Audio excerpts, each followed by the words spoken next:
અને આ જ પ્રકારની એક પરિસ્થિતિ સુરતથી પણ સામે આવી છે। સુરત મહાનગરપાલિકાની પોલ ખોલતા દ્રશ્યો સામે આવ્યા।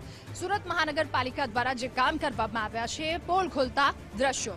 શહેરનો પોશ વિસ્તાર એટલે કે સુરતનો અઠવા લાઇન્સ રોડ અને અઠવા લાઇન્સ રોડ પર ટ્રક ફસાયો છે।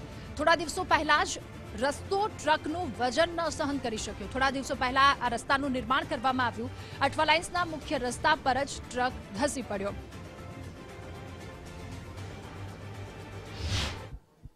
हाल जे रीते बात करवामां आवे के वरसाद वरस्यो जमीन भीनी थई અને જમીનની સાથે સાથે એસએમસીના બનાવેલા રસ્તા પણ ભીના થયા અને ધસી ગયા। આ તંત્રની પોલ છે, તમે સીધી જોઈ શકો છો।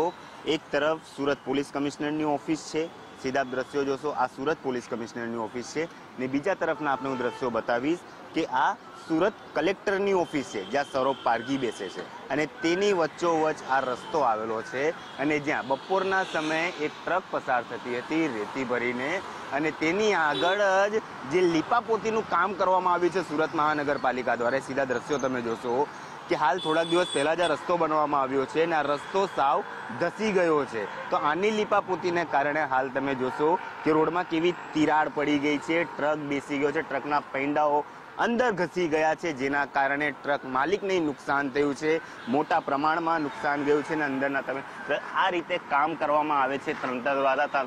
ત્યારે તમે જોશો કે આ જે છે આ હાથથી ઉખડે તેવી પરિસ્થિતિમાં છે। તો આની ઉપર આવા ટન ભરીને જો માલ જતા હોય તો એવા જે વાહનો છે તે કઈ રીતે પસાર થઈ શકે। અને હાલ આ જે પોલ છે તે તંત્ર દ્વારા ખુલી જવા પામી છે।